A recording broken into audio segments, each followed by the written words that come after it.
Now, all of you do work that has impact, that literally changes lives. But in a world where so much information is available to us, right, where it becomes really difficult to separate and differentiate the signal from the noise, framing your story is more important than it ever has been. Because without a good, clear narrative, it's difficult to explain just how profound the impact actually is.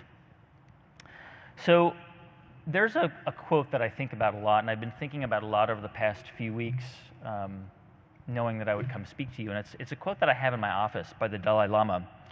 And this is the quote. He says, "Just as ripples spread out when a single pebble is dropped into water, the actions of individuals can have far-reaching effects." Now, it seems so intuitive. It seems so clear, right? But when you think about it, what matters isn't really the action of the individual, it's the ripples from that action.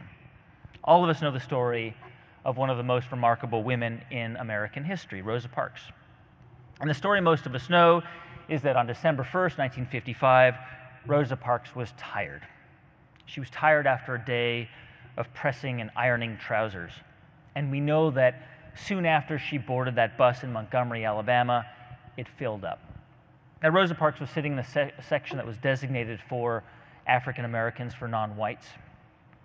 But because the bus was full, the bus driver moved that sign 3 rows back where Rosa Parks and 3 other African Americans were sitting. He asked the passengers to stand up to make room for the white passengers. 3 of those passengers did stand up, and only Rosa Parks stayed seated. For that act, she was arrested promptly, and the civil rights movement was launched. Now, if only history were that simple. Because in actual fact, and as many of you may know, nearly 10 years before Rosa Parks, a woman named Irene Morgan did nearly the same thing in Virginia. In the 15 months preceding Rosa Parks, 4 other women were arrested in that same city of Montgomery, Alabama, for doing the same thing, including a 15-year-old girl named Claudette Colvin, who resisted her arrest. She was tried and she was convicted of only one charge, which was resisting arrest. But Claudette was also pregnant, and she was unmarried at the time. And civil rights leaders and local leaders, and the local head of the NAACP chapter in Montgomery, Edgar Nixon, didn't think that Claudette Colvin was the right symbol to rally the community around. So they waited. Now, Rosa Parks wasn't simply a seamstress who was tired after a long day of work. That is true.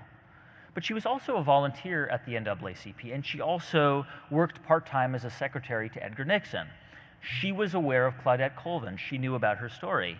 But she also knew that Nixon and the NAACP were looking for a better test case, a person who could help spark the movement that, of course, became the most profound and consequential movement in American history. Now, there were attempts by African American leaders in Montgomery to mount bus boycotts years before Rosa Parks, but they didn't work because the community wasn't yet organized. So when Rosa Parks carried out one of the most important acts in American history, the African American leadership in Montgomery was ready. They were prepared. Rosa Parks was arrested that evening, December 1st, 1955. Ed Nixon was immediately called. He and Fred Gray, a young African American civil rights attorney in Montgomery, began to work the phones. They reached out to other local activists, African American activists. They all agreed they had found their moment. Overnight, they mimeographed 55,000 flyers calling for a boycott of Montgomery's bus system. The next morning, Edgar Nixon got in touch with a young minister, a relative newcomer to Montgomery, Martin Luther King. Dr. King agreed to help mobilize his fellow ministers, and on Sunday, at black churches throughout the city, they spread the message. The next day, Monday, the boycott would begin. They arranged carpools and other forms of transportation to make sure that African Americans could get to work without using buses. For 381 days, Montgomery's African Americans refused to ride those buses. Those city buses stood idle. It brought the bus system to its knees.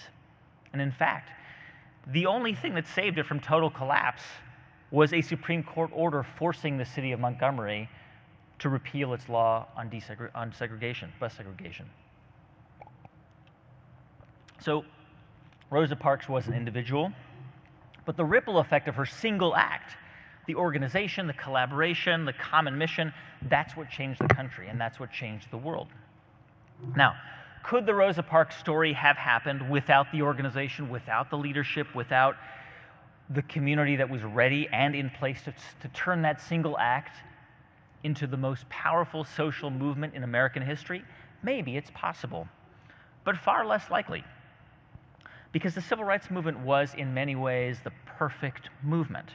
Now, that's not to say there wasn't infighting or at times competing interests and goals. There were. But ultimately, it was the perfect movement because it was a movement built on collaboration. And the movement was able to succeed as a collaboration because it contained 4 crucial ingredients. There was a shared purpose and a shared sense of mission. And of course, that was to break a system that dehumanized a whole segment of the American population. You had strong leaders, people like Edgar Nixon, Ralph Abernathy, Martin Luther King.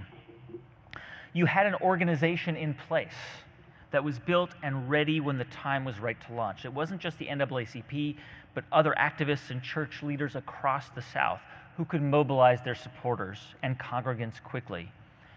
And finally, and I think arguably most importantly, there was a narrative, a clear and compelling and powerful narrative that resonated with people on a very simple emotional level. Rosa Parks suffered an indignity that millions of African Americans had suffered every single day. And that single indignity was a single cell in a whole cancerous system that was undermining the strength of America. And so, far beyond Birmingham, people were inspired by Rosa Parks. They were inspired by her courage and her dignity and everything it represented. And those 4 things, shared purpose, leadership, organization, narrative, when they come together, it's like a perfect storm driving change. Sometimes they come together because of serendipity, but that's rare. I mean, more often than not, they come together because they are built through hard work and strategy and planning and thinking.